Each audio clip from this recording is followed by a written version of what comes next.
Dear students, welcome to your economics class. बेटा, last video में हमने चैप्टर 1 के इम्पोर्टेंट क्वेश्चन किए थे सेशन 2021 के अकॉर्डिंग।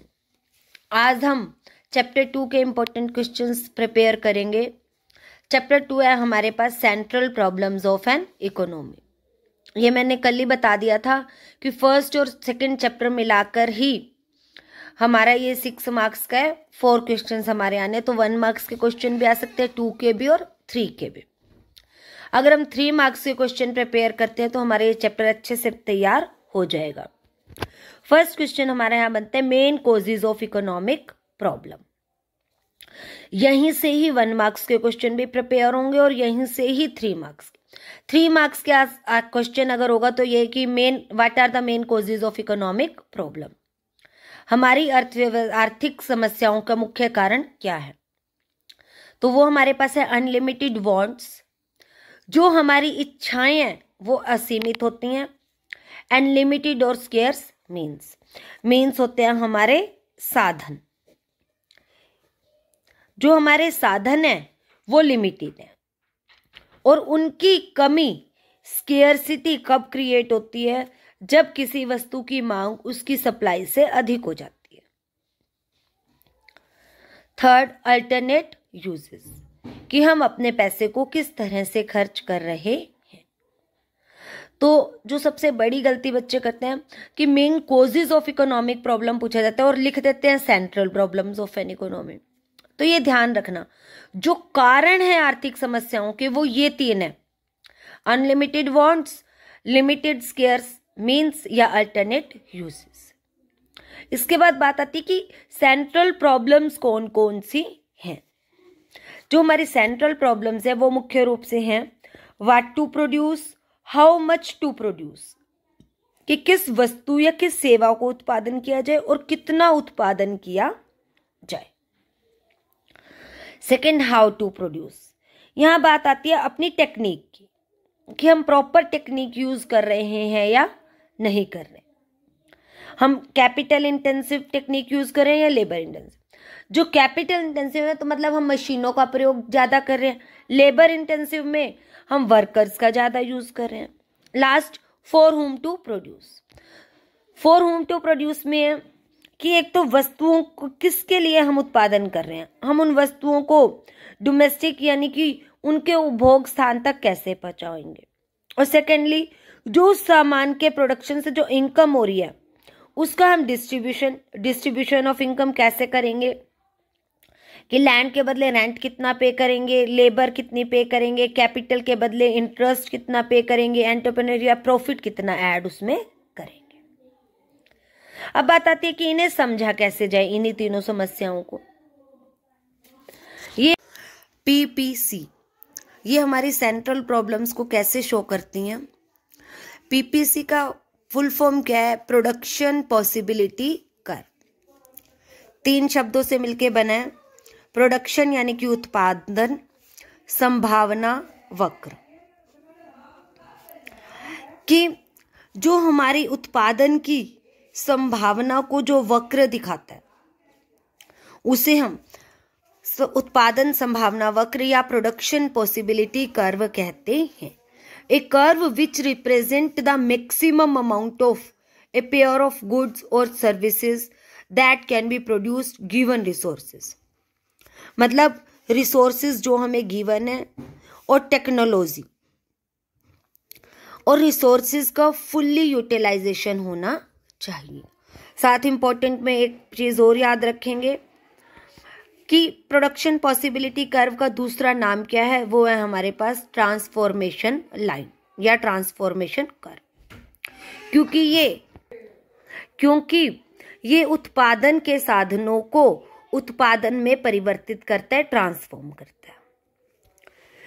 इसकी इंपॉर्टेंस भी अजम्पशन पूछी जा सकती है 2 मार्क्स में। पीपीसी के अजम्पशंस क्या हैं, तो ये मीनिंग के साथ ही क्लियर हो गया था। Fix quantity of factor of production, full utilization of available resources, constant technology two goods, 2 वस्तुएं होनी चाहिए। और 1 मार्क्स में अल्टरनेटिव में भी आ सकता है कि from the following which is note the assumption, which is the assumption. Production possibility curve की जो फीचर्स है, दो चीजें हैं, जो इसकी स्लोप है वो डाउनवर्ड होनी चाहिए। प्रोडक्शन पॉसिबिलिटी कर्व की जो स्लोप है वो ऊपर से नीचे की तरफ आती है। और कनकेव, कनकेव का मतलब होता है उभरा हुआ या ओरिजिन से बाहर की तरफ, बाहर की तरफ देखो ये ओरिजिन है, इससे बाहर की तरफ उभरा हुआ होता है। इधर वीट का प्रोडक्शन है वाई एक्सिस पे, एक्स एक्सिस पे हमारा क्लॉथ का प्रोडक्शन है। तो अगर हम अपने सभी साधनों को क्लॉथ पे खर्च कर देते हैं तो 4 यूनिट क्लॉथ्स का प्रोडक्शन कर पा रहे हैं। लेकिन अगर सभी सोर्सेज को वीट पे खर्च करते हैं तो 100 यूनिट का। अगर हम क्लॉथ का 1 यूनिट करना चाहते हैं तो यहाँ पे हमें 10 यूनिट का सेक्रीफाइस करना पड़ेगा। क्लॉथ की नेक्स्ट यूनिट के लिए 20 यूनिट का। मतलब हमारा जो सेक्रीफाइस है वो बढ़ता जा रहा है, इसीलिए ये बाहर की तरफ उभरा हुआ है। Because sacrifice for every next unit of production is increased. So its slope is concave. इसीलिए ये कनकेव है और ऊपर से नीचे की तरफ आ रही है। तो ये इसका रीजन भी पूछा जा सकता है। अब हम देखते हैं कि हमारी प्रॉब्लम्स को ये कैसे शो करता है। What to produce and how much to produce, हमें क्या उत्पादन करना है और कितनी मात्रा में करना है। तो इसको हमें बताएगा कि ये ए से डी के बीच में हम बी पे भी, सी पे भी, डी पे भी, कहीं पे भी कितना भी उत्पादन कर सकते हैं। हाउ टू प्रोड्यूस में हमने देखा था कि मेथड सही है या नहीं। तो अगर हम इस प्रोडक्शन पॉसिबिलिटी कर्व के अंदर की तरफ है, अंदर का कोई भी 2 पॉइंट है, तो यहां पे हमारे पास टेक्निक